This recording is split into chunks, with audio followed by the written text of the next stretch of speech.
নমস্কার। আজ পয়লা বৈশাখ, সবাইকে জানাই শুভেচ্ছা। আজ বানাবো ছানার পায়েস। তার জন্য আমি 2 লিটার দুধ নিয়েছি। এই দুধটাকে আমি দুভাগে ব্যবহার করব। নিয়েছি 1 কাপ মতো চিনি, সাথে নিয়েছি একটা লেবুর রস, আর আছে কাজু বাদাম, কেসর আর এলাচ। অন্যান্য ড্রাই ফ্রুটও এখানে ইউজ করা যায়, আমার কাছে নেই তাই আমি ব্যবহার করিনি। এবার একটা পাত্রে 1 লিটার দুধ আমি সিমে বসিয়ে দিয়েছি যাতে এটা 750 মিলি হয়ে যায়। অন্যদিকে অন্য পাত্রে দুধ জাল দিতে দিয়ে তার মধ্যে দিয়ে দিলাম লেবুর রসটা যাতে ছানা কেটে যায়। এবার ছানা কাটা হয়ে গেলে ছানাটা একটা স্ট্রেনারের মাধ্যমে স্ট্রেন করে নেব এবং ওপরে একটা ভারী কিছু চাপিয়ে দেবো যাতে অতিরিক্ত জলটা বেশিরভাগটাই বেরিয়ে যায়।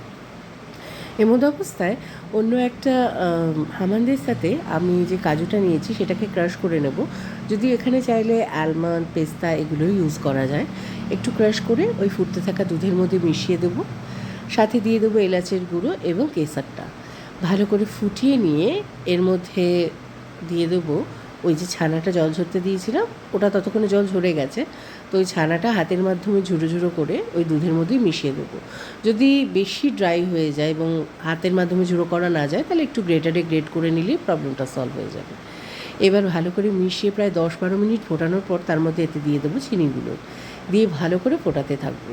এই রেসিপিটা আমি চিনি দিয়ে আজকে করলেও আমি এটার সাথে গুঁড়ো ইউজ করি, আবার মাঝে সাথে মিল্কমেডও ইউজ করি। মিল্কমেড ইউজ করলে এটা খেতে বেস্ট লাগে।